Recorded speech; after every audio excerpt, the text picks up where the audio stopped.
Hello, everybody, and welcome to SeniorFlix. I'm Pastor Tony Baker from the Church in the Village, and today we're delighted to have one of our partners in Shepherd Village, Jane Teasdale from an organization called Mosaic.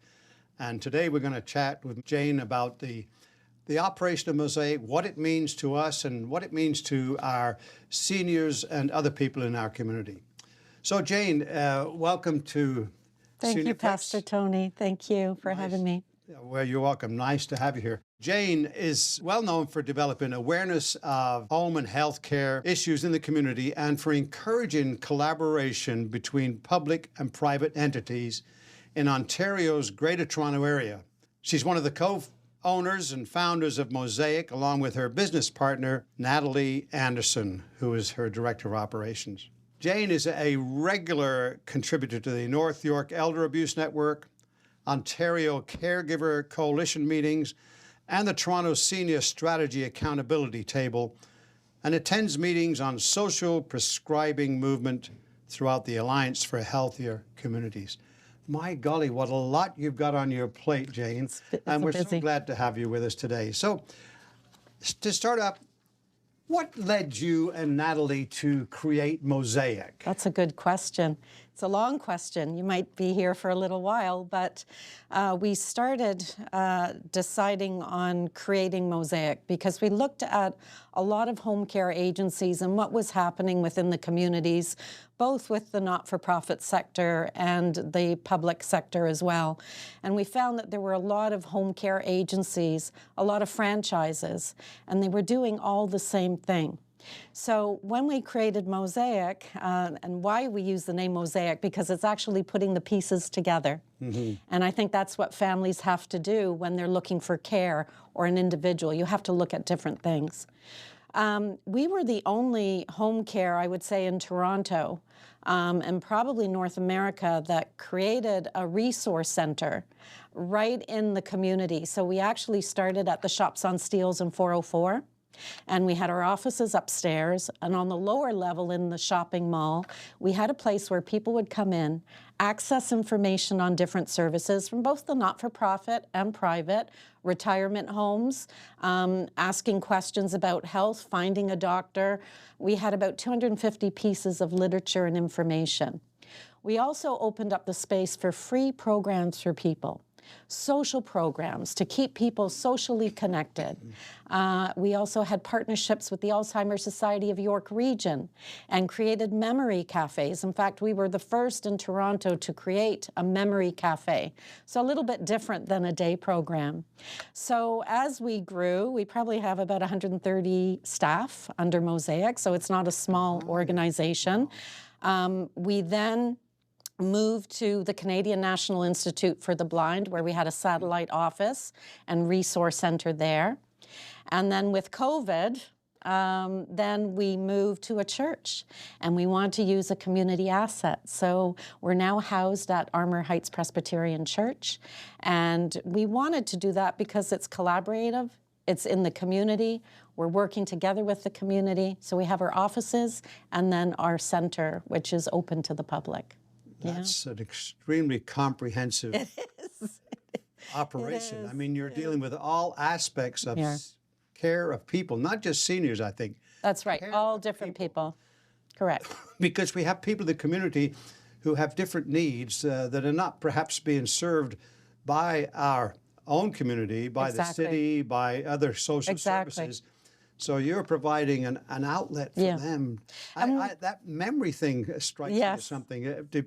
That's for people with dementia, is it? Yes, so we have a lot of memory-friendly programs that we offer.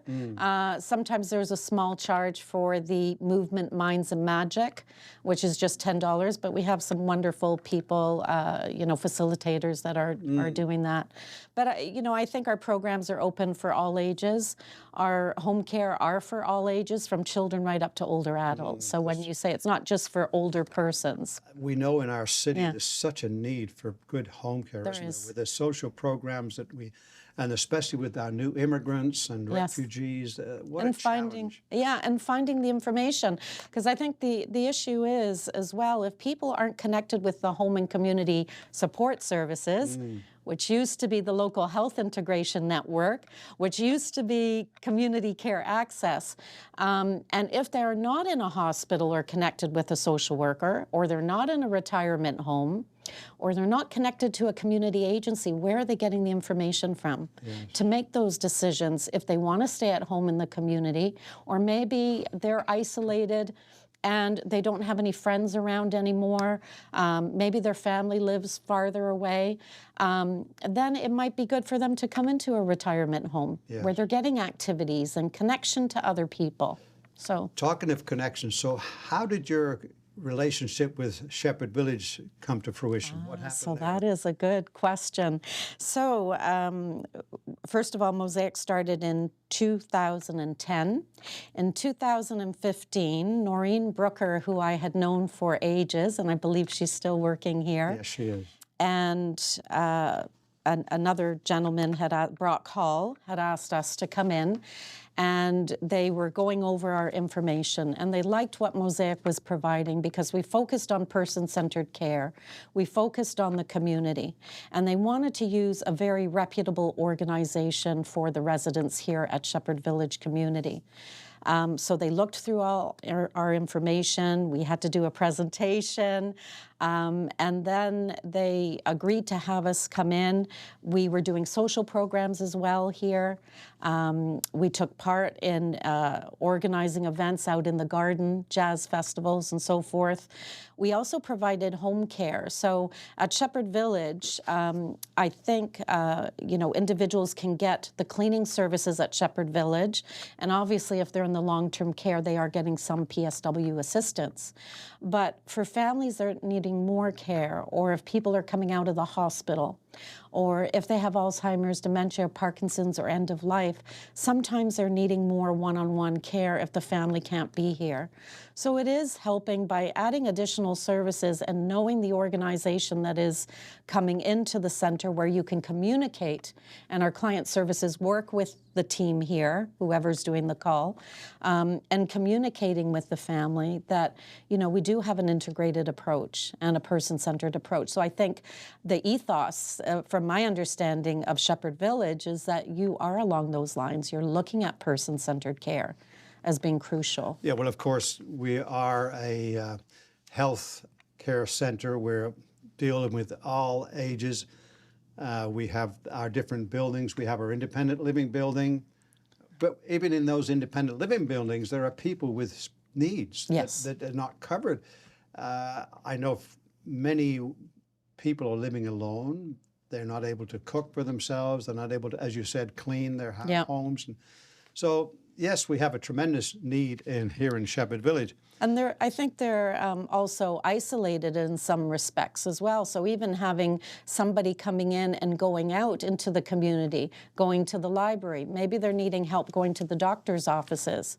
So it's also about that, to keep them connected to the community, which is so important. So the individuals themselves, maybe they're not realizing they have such a need, a lot of them with dementia issues, but their family obviously knows. What can I do for my mom? She just can't take care of us. How did they connect with Mosaic to get something into place here? So I guess it depends on the retirement home. I mean, Shepherd Village allows us to do a quarterly newsletter, which is highlighted Shepherd Village and Mosaic. So we do put some information in there. So I think that is spread around Shepherd Village at the main areas. You can also ask the nurses or the marketing team as well. I guess families would also speak to the social worker at Shepherd Village to get information. They can also check our website out as well. But yes, it's making that connection and knowing that there is an organization in here that Shepherd Village is using, that they trust, and that are providing what they say they're providing. That's wonderful. Well, thank you so much for what you've shared so far. We're going to continue our chat on a later time. But for now, we really appreciate you being here, Jane. It's such a delight to meet with you and to hear so much about this amazing organization you've created along with Natalie and how you are serving the people of our community in Toronto and probably the greater Toronto area, you said. So thank you so much. So that wraps up our segment for today, for this time, folks. So again, it's great to have Jane here, and please join us for our next segment, which will come later this week. Thank you.